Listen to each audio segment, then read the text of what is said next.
Hey class, Mike Chapman here. This is my week 6 discussion board post.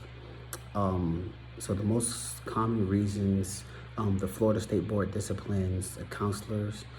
A counselor is failure to maintain clinical records, convictions of non-counseling related crimes, sexual misconduct, dual relationships, not continuing education requirements, insurance fraud.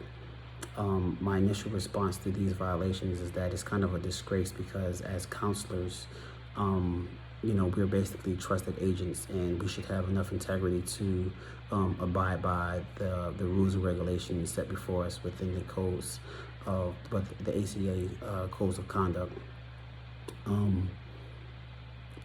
Specifically, what stood out of this list of violations was the insurance fraud, and I kind of took the time to kind of dive into one specific case. The most recent case that I came up with was a Florida school counselor, was basically charging insurance companies for work that he didn't do, and he basically got away with about $579,000 worth of funds. That just is it's crazy. So the ACA code that he violated was Section C6 Bravo reports to third parties, and it states that counselors are accurate, honest, and objective in reporting their professional activities and judgments to appropriate third parties, including courts, health insurance companies, those who are the recipients of evaluation reports, and others.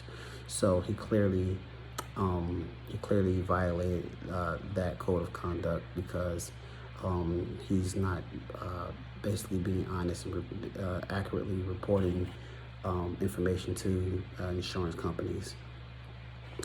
The state code that he violated was Title 46, Chapter 817, entitled Fraudulent Practices.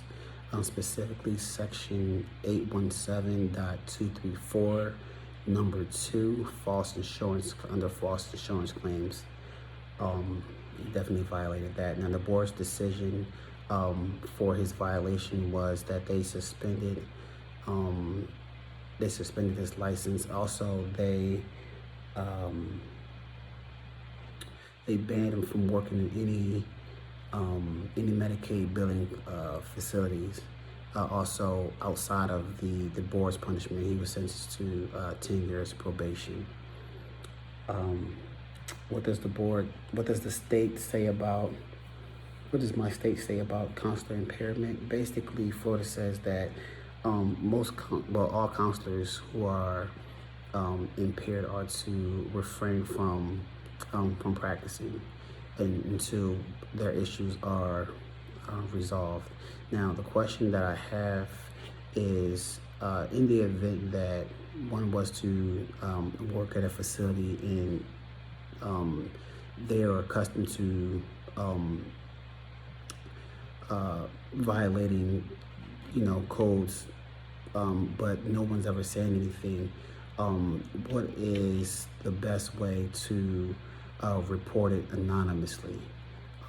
Because I would hate to be caught up in something of that nature, being the new guy, and then seeing you're trying to do everything correctly, because you're the new guy and you're following all the rules and regulations to a T, and then you look over and you see your coworkers and your peers breaking a lot of the rules and violating a lot of the codes. How would one go about getting out of that situation?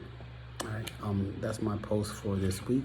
I thank you all for your time, and I look forward to your responses.